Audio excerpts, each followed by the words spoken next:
እኔ መሰለ ልጅ እንደዚህ ሰገጠ ምናምን ተብያለሁ እና እንደ መሰገጥ ደስ የሚል ነገር የለም ብራዘር። ትዳር በስሜት ብቻ የሚገፋ ነገር አይደለም። በጣም ዕውቀት የሚፈልግ ብዙ ጥበብ የሚፈጅ ዘፈን ይቻላል። በተዋህዶ ዘፈን ይቻላል። አይ ቲንክ ኢትዮጵያን መመለስ አንድ ማድረግ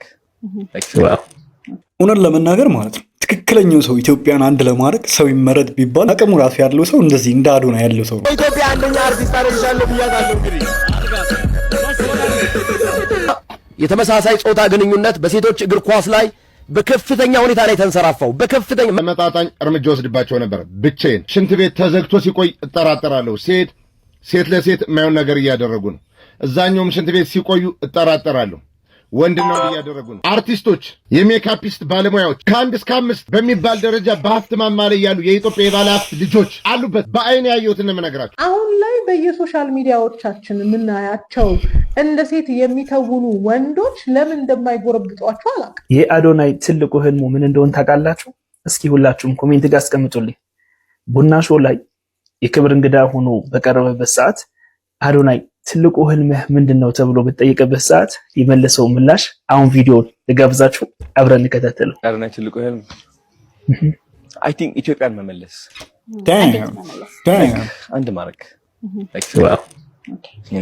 አሁን እኔ ብዙ ሰው እንደ እብድ ያየኛል ምናምን በቃ እንደ መጨፍር በቃ ሁሉም ዝም ብዬ በቃ አሁን እሱ ለምንድን ነው ያደረኩት? ኢትስ ቢካዝ ሲሪየስ መሆን አልፈልግም። እቺ ህይወት አይቻታለሁ።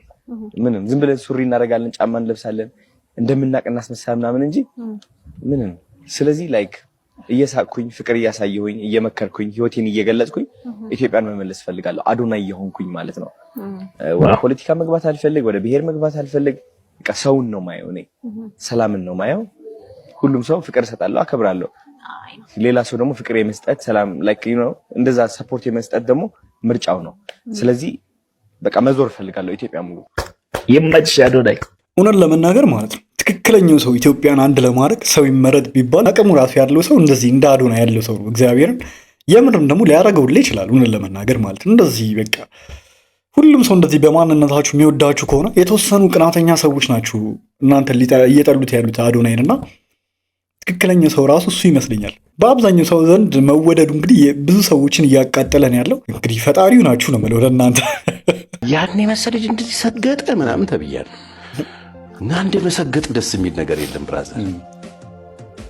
አየህ በቃ እንደዚህ አይነት ስግጥና ስግጠት ከሆነ ራስን ማዳን በቃ እኔ እንደሱ ነው ሰገጤ መሆን ፈልግ። ፓስተር ቸሪ ተቀላቅሏል ይላችኋል። እሺ ፋራ ያለኝ ሰውዬ እኮ ሲጋራ ስላቆምኩ፣ ፋራ ያለኝ እኮ ውጭ ማደር ስላቆምኩ። ማን ነው ፋራ ከኔ ነገስ? በቃ ነገር ተጠበደላላ በነበርኩ ጊዜ አራዳ ጠብሳ ቆም ፋራ ኮንኩ። ፋራ መሆን ነው ፈልገው ይባ ሰዎች እርድና የሚሉት ነገር ምንድነው? በቃ ይሄ የሚመስለውን ነገር ፌኩን ላይፍ ነው እርድና ነው። እኔ አራዳ መጀመሪያ ዳር የሚሄድ ነው ለኔ አራዳ። ጥግጥጉን የሚሄድ ጥላጥላውን የሚሄድ ጠብን የሚፈራ ችግሮችን የሚሸሽ ነገርን የሚፈራ ከነገር ነፃ የሚሆን ቤቱንና ቤተሰቡን ራሱን ከችግር ከወንጀል ነፃ ለማድረግ የሚኖር እሱ ነው ለኔ አራዳ። እሱ ነው ለኔ ስማርት። ዛሬንም ነገንም ደርቦ እየኖረ ያለ ሰው እሱ ነው ለኔ ተብያ ቃለው ልልህ ነው። ተሰብስበው መከረውኛል ነው ተሰብስበው ወደ ነበር እንደ አንተን የመሰልክ ልጅ ተብዬ ተመክሬያለሁ እና ቦዴት ነው መለሰው። በጣም ተበላሸኮ ተባልኩት። እኔ ሲጋራ ጫት ምናምን ሌብነት ማምሳቆም ተበላሸች አለ ተብዬ ኮሚቴ ሆነው ሊመክሩኝ ተሰብስበው እና እኛ ሀገር እሱ ተገለበጠ ነገር አለ። ተገለበጠ የተገጠረ መግጊራ አለ አይደል? ሲጋራ ስታጨስ አረኝ የኔ እንግዲህ ሲጋራ የእርድና ምልክት ነው በእኛ ጊዜ አይደል? ብዙ አላየውም። ወጣቶቹ በጣም ስማርት ናቸው።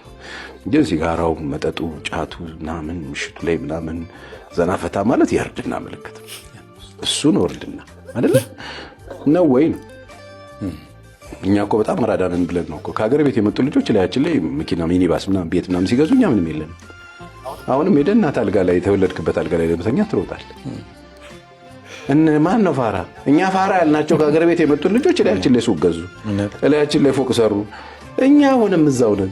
ስለዚህ ይሄ ነው እርድና። እንግዲህ መሰገጥ የሚለው ቋንቋውን ከመጥፎ ቃል ወደ ጥሩ ቃል እየተቀየረ ነው ያለው በአዶናይ የተነሳ።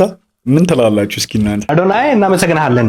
1 ሚሊዮን ፎሎወር መግባታችን ይታወቃል። የዚህን ፎሎወር ቻሌንጅ ተጀምሮ እስኪያልቅ እውን እንዲሆን የራሳቸውን አስተዋጽኦ ሲያበረክቱ የነበሩ የተለያዩ የሶሻል ሚዲያ ኢንፍሉዌንሰሮች በቁጥራቸው በርከት ያሉ ስለነበሩ ሁሉንም ስማቸውን ጠርተን ለማመስገን አዳጋች ሆኖ ስላገኘ ነው በጥቅሉ ለማመስገን ወደን ነበር። ነገር ግን በተለየ ሁኔታ ይህ ዓላማ ግቡን እንዲመታ ተነሳሽነቱን በመውሰድ ለቀናቶች ላይቭ ላይ በመቆየት በየቦታው በመሄድ ፎሎ በማስደረግ ለተለያዩ ኢንፍሉዌንሰሮች ጥሪያቸውን በማቅረብ ያላሰለሰ ጥረታቸውን ሲያደርጉ ለነበሩ ወጣቶች በቅድሚያ በእኛና በባቡል ኸይር ስም ምስጋናችንን እያቀረብን የእነዚህን ወጣቶች ጥሪ ተቀብለህ የራምዚን ሪል ስቴት ቲክቶክ አካውንትን 1 ሚሊዮን የማስገባት ቻሌንጅ በአጭር ቀናት ውስጥ እውን እንዲሆን ላቅ ያለ አስተዋጽኦ ላበረከትከው አዶናይ ብርሃንና ይህን ተከትሎ ቻሌንጁን ለተቀላቀላችሁት በርካታ ታዋቂ ቲክቶከሮች ከልብ የመነጨ ምስጋናችንን ልናቀርብ እንወዳለን። ከዚህም በኋላ ለምትሰራቸው ስራዎች ሁሉ መልካምን እየተመኘን ወደፊት ዱባይ በምትመጣበት ጊዜ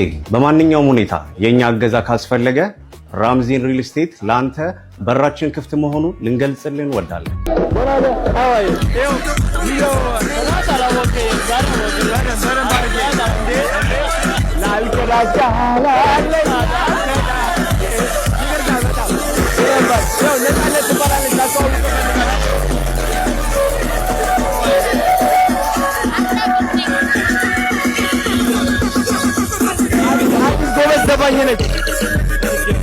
የኢትዮጵያ አንደኛ አርቲስት አደረግሻለሁ ብያታለሁ። እንግዲህ አንድ ቀን አንተ ደረጃ ላይ ሲደርስ ፈርቀለት መስራቱ አይቀርም ብዬ የሚገርፋለኝ አልፋለች።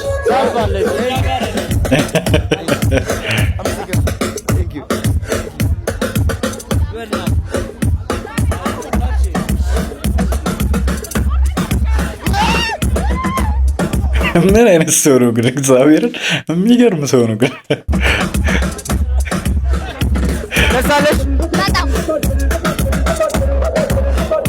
የዚህ ችልሽ ህልም እያሳከው ነው እላችኋለሁ። በቃ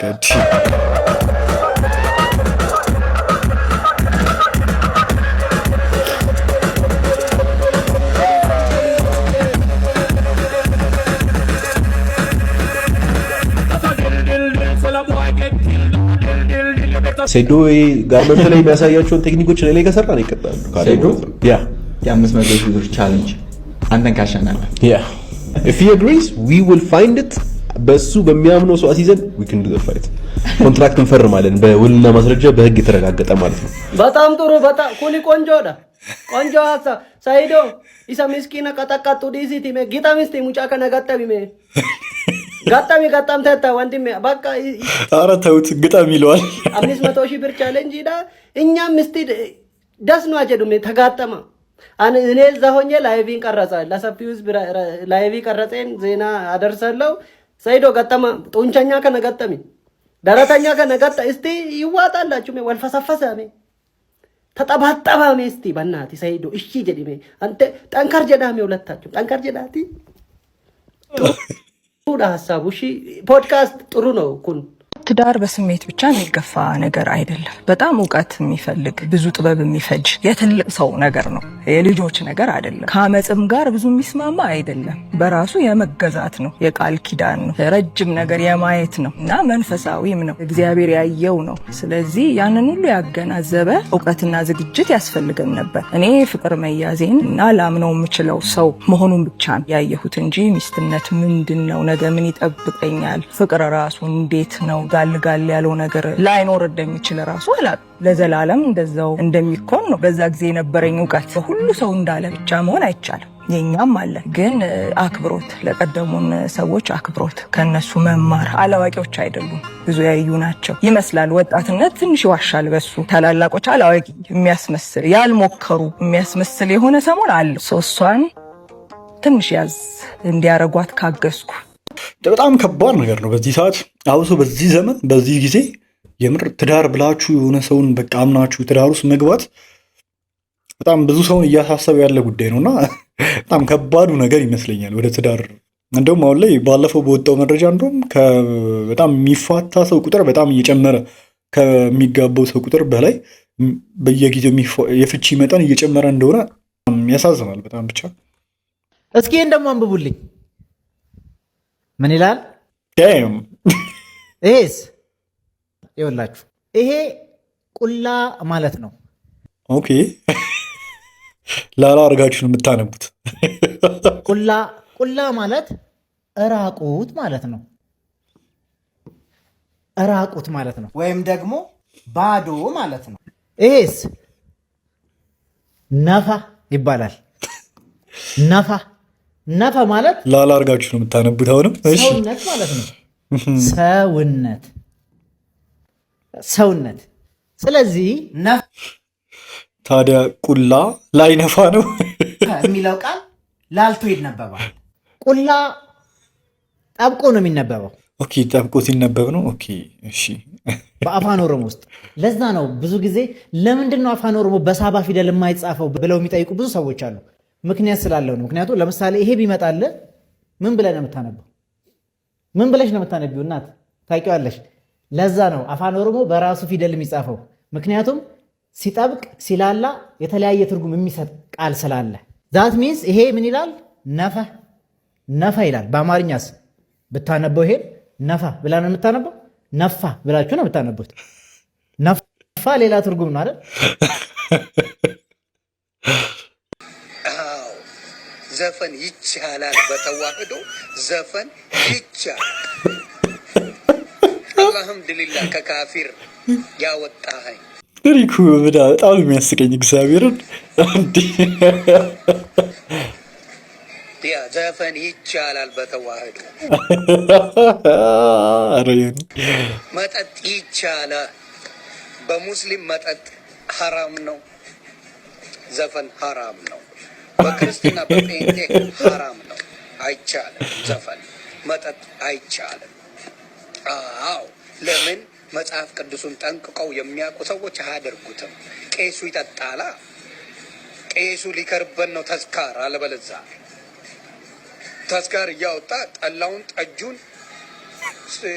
አረቄውን ማን ይጠጣለት? ግን መላጥ የነበረ ሰዓት በጣም ኮሜዲያን ነበር። ይሁን ይሞኝ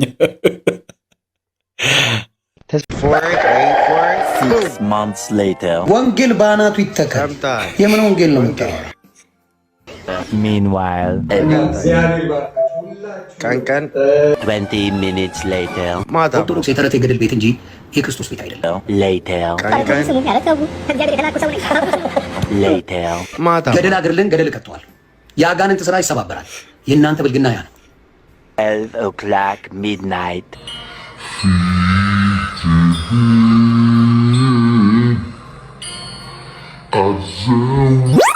That same evening. ቀቅላችሁ ብሉት። ወንጌል ምን አባቱ ያደርግልኛል? Later that same evening. መርዘኝነትሽ ደርቀሽ ልጅ የለ ባልሽን ገለሽ። ትክክል ማይ መቼም በሆን በማይ ኪችን ጌታ ምስክር ያልደራደረ ወጣ ብትሰበይ ማይ ኪችን ይሰማል። ወጣ ኤልሻ ኮሜዲያን ዮኒ ማኛ ብለናል። ወጣ ብትሰበይ ሂድዬ ወጣ ብትሰበይ መሲ ብርጅስቶን ወጣ ብትሰበይ ጌታ ምስክር ያልመልስላችሁ ለምን? ኩኞ ሳባ ወጣ ብትሰበይ እኔ ያልመልስ ለምን? የምወዳቸው ወዳጆች ናቸው። ለዘመናት ያከበሩ ሰዎች ናቸው። ከእንደምናምን የወደዱ ሰዎች ናቸው። ሰው አመጣ ቀቅላችሁ ብሉት። ወንጌል ምን አባቱ ጋርመንት ላይ የሚያሳያቸውን ቴክኒኮች ላይ ከሰራን ይቀጣሉ።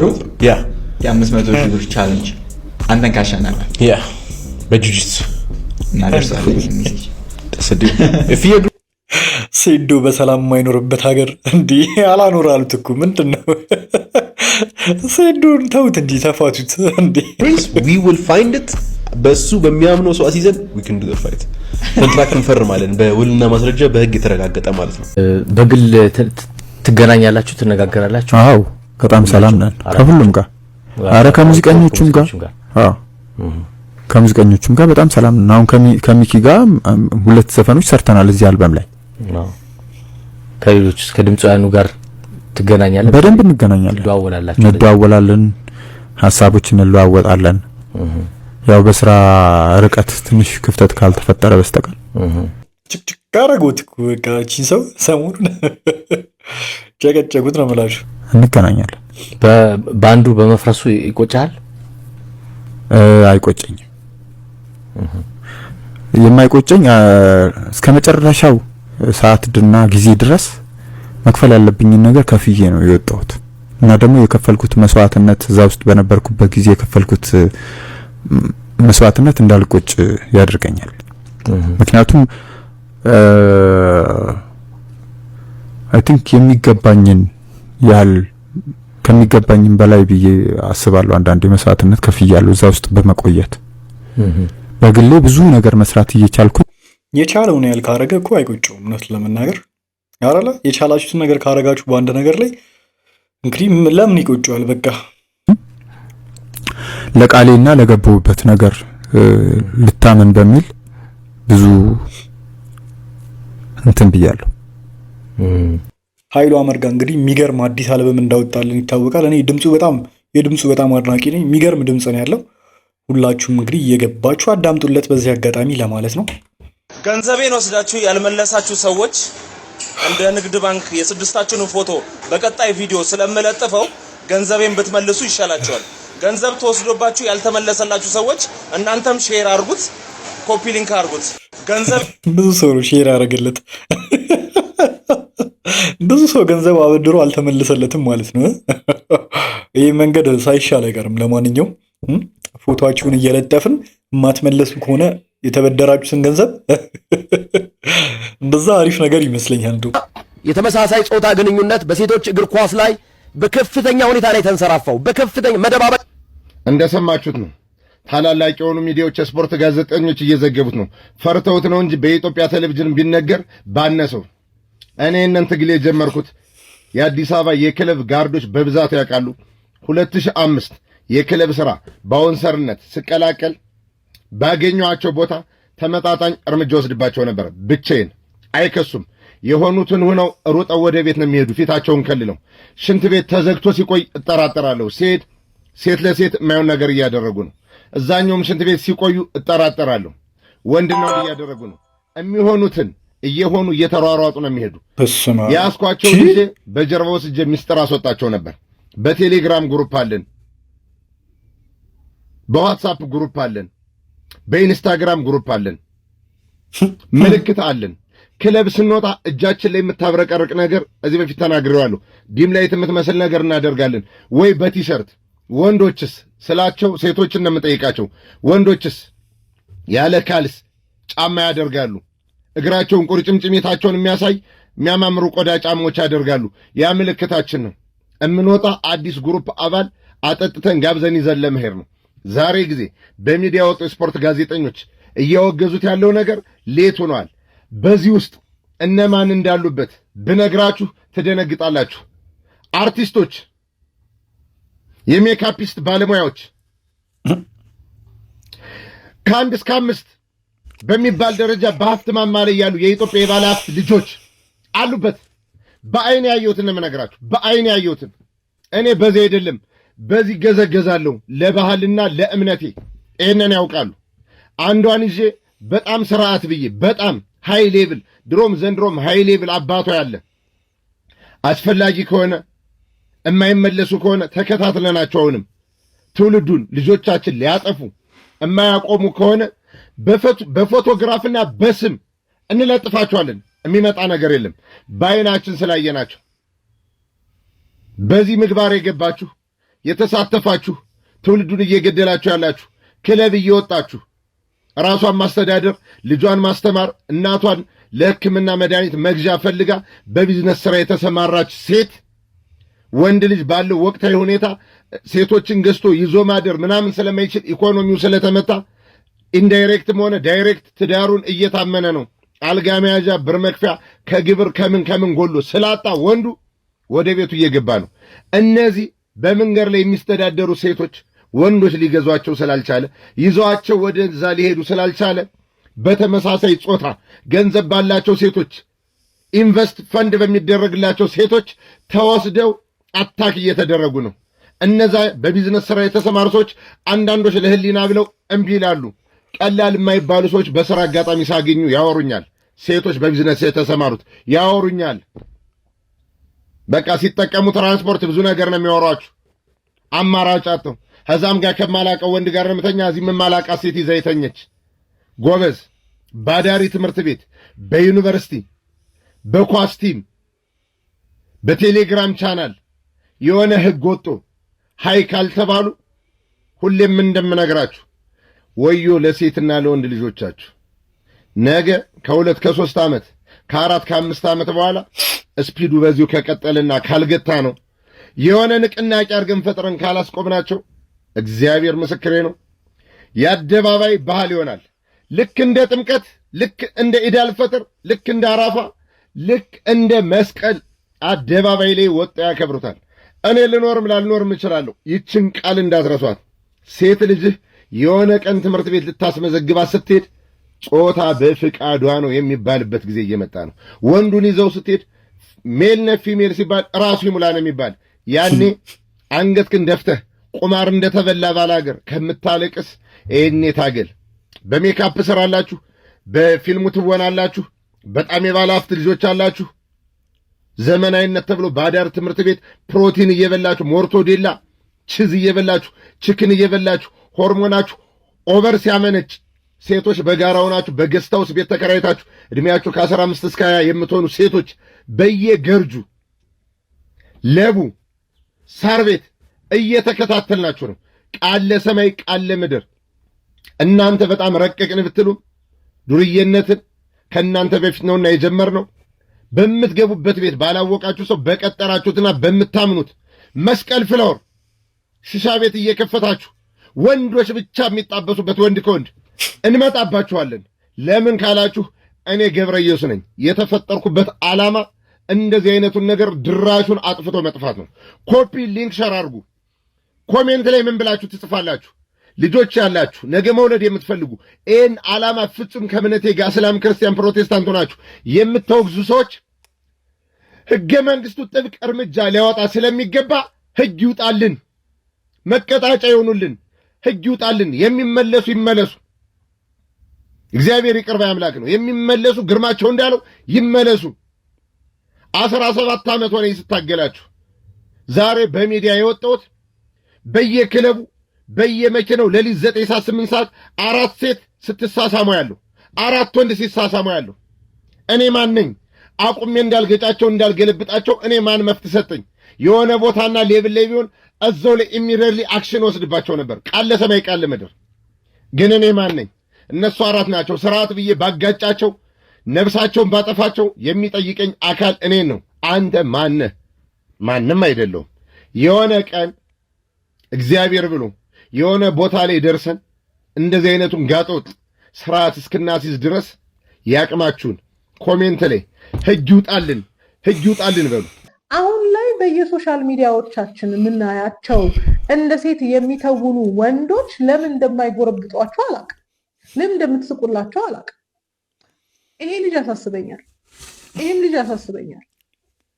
ምንም አይነት ሬዚስታንስ የለኝም። ሳያቸው ኢሪቴት ያደርጉኛል። በጣም ጎበዝ አርቲስቶች ሊሆኑ ይችላሉ። በጣም ቀልድ ላይ ጎበዝ ሊሆኑ ይችላሉ። ውስጤን ይረብሸኛል። በቃ ሳያቸው ይረብሻል። ሌላ ሴት የለችም። በጣም ብዙ ጎበዞች አሉ። የነ ሉዋል ጓደኛ ነው። ሉዋል እንደ ትልቅ ሴት የሆነ መስራት አትችልም። ዋይ ኢዝ ሂ ዱይንግ ኢት? አንኮምፈርተብል ነው የሚያደርገኝ። ለእናንተ ምንም ላይሆን ይችላል። እኔ አንኮምፈርተብል ያደርገኛል።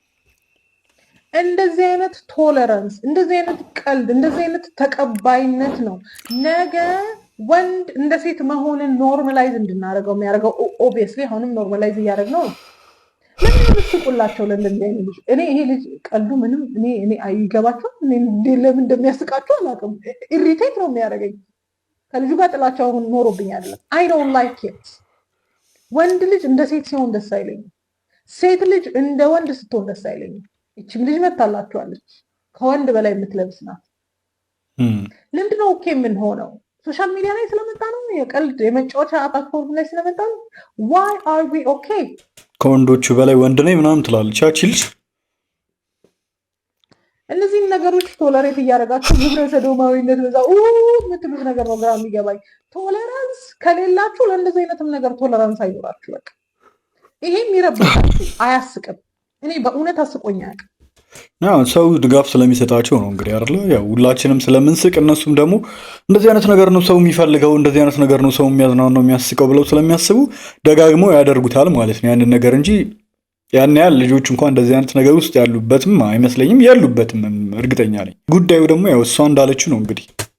ኧረ እኔ በጣም ሃይማኖተኛ ነኝ ብለው ይሸፍኑላችኋል። የተረው ኖስ ምን እየተካሄደ እንደሆነ ማን ምን ያውቃል? አሁንማ ወጣቱ በጣም ዘመናዊ ከመሆኑ የተነሳ እከሌ እንትን ነው ምናምን ኧረ እንትን ነው ከመባባል ውጭ ያለፈ ነገር አይሰማም እኮ። ለምንድን ነው ግብረ ሰዶማዊነትን እየጠላችሁ ለምንድን ነው እነዚህ አይነት ኮንተንቶችን ቶለሬት የምታደርጉት? ምክንያቱም እነዚህ ኮንተንቶች ፈርቀዳጅ ናቸው፣ መንገድ ቀዳጅ ናቸው ነገ ለሚመጣው ነገር። ወንድ ልጅ እንደ ሴት ሲሆን ወንድ ልጅ የማይገባን ነገር ሲያደርግ ኦኬ የሆናችሁት ግብረ ሰዶማውያን በዙ እያላችሁ ብትጮሁት እናንተ ናችሁ። ትዝ ይለኛል የዛሬ ዓመት የተናገርኩት ነገር ነበር ስለዚህ ልጅ። አንዳንድ ወንዶች ያለ ልክ ፌሚኒዝምን የሚደግፉት እነሱ ራሳቸው ለሴት ሩብ ጉዳይ ስለሆኑ ነው፣ ሴትነት ስለሚሰማቸው ነው ብዬ ተናግሬ ነበር። በአመቱ ኤክስፖዝ ተደረገ። ለምንድን ነው አንኮምፎርታብል የማያደርጓችሁ? ወንዶች ቂቤ ሲቀቡ ሰልፍ ኬር አይገባኝም፣ እንደዚህ አይነት ሰልፍ ኬር አይገባኝም። ቂቤ እየተቀባ ጥፉን እየተሞረደ እንዲና እንዲህ እየተሰራ እያያችሁ ቶለሬት እያደረጋችሁ ግብረ ሰዶማውያን በዙ የምትሉበት ምክንያት ምንድን ነው? ከተጠየፋችሁ ከጠላችሁ ትንንሽ እንቅስቃሴውንም መጥላት መጠየፍ ሁለት ወዶ አይሆንም። እያንዳንዱ እንቅስቃሴ መንገድ ቀዳጅ ነው። ወንድ ልጅ ግን ራሱን መጠበቅ አለበት። ራሱን ስለጠበቀ የሆነ ግብረ ሰዶምን ይደግፋል ማለት አይደለም። ይሄ እንጃ፣ ይሄ ኋላ ቀር ደሮ የቀረ አስተሳሰብ ነው። ከዚህ ጋር ፍጹም ተቃራኒ ነኝ እኔ፣ ፍጹም ማለት ነው። እንዲህ ራሱን መጠበቅ ምንም ችግር የለም። ወንድ ልጅ ገብቷችኋል? የሆነ የበዛ ነገር አይሆን እንጂ በቤት ውስጥ ራሱን የሚንከባከብ ራሱን ፊቱን ምናምን አመዳም ከሚሆን ራሱን ቢንከባከብ ወንድ ልጅ ምንድን ነው ምን ችግር አለው? ያው ትንሽ የውበት ሳሎን ላይ ሄዶ ምናምን ትንሽ ዊርድ ሊሆን ይችላል። በእርግጥ ሆነን ለመናገር ቂቤ መቀባቱ ምናምን እዛ ሄዶ ምናምን ትንሽ ዊርድ ሊሆን ይችላል። ነገር ግን ምንድን ነው አሁን ምንም ይሄ እኮ የነበረ ባህል ነው አይደል እንዴ? ወደ ክፍለ ሀገር ላይ ምናምን ብትሄዱ እንደውም ወንዶች ቂቤ ይቀባሉ ብዙዎቹ አይደል እንዴ? ወደ አፋርም ብትሄዱ ወደ ኦሮሚያ ክልልም ብትሄዱ ሌሎችም እንደዚሁ ማለት ነውና እንደዚህ አይነቱ ነገር እኔ ችግር ያለው አይመስለኝም። ራሱን ቢንከባከብና ውበቱን ንጽህናውን ቢጠብቅ እንዴ ግድ ነው እንዴ? ይሄን እቃወማለሁ እኔ። ሁሉንም ነገር የግብረ ሰዶም መገለጫ ነው እያልን ወንድ ልጅ ንጽህናውን ስለጠበቀ ስለዘነጠ ምናምን እንደዚህ አይነት አመለካከት ደግሞ ያላቸው ሰዎች ደግሞ አሉ። በጣም የሚያስጠላ ማለት ነውና እንደዚህ ማለታችን ከቀጠልን ወንዱን በግበግ እየሸተተ እንዲሄድ ልናደርገው ነው ማለት ነው። እንዲህ ይሄ ጥሩ አይመስለኝም። ነገ ለሚመጣው ጥፋት፣ ነገ ለሚመጣው ብልግና፣ ነገ ለሚመጣው አዙረት ፈርቀዳጅ። እነዚህ ልጆች ያስቃሉ። አዎ ኮንተንታቸው ቆንጆ ነው። ግን ለምንድን ነው እንደ ሴት መስራት ያስፈልጋቸው? ለምንድን ነው የሴቷን ሮል በሌላ ሴት የማይሰሩት?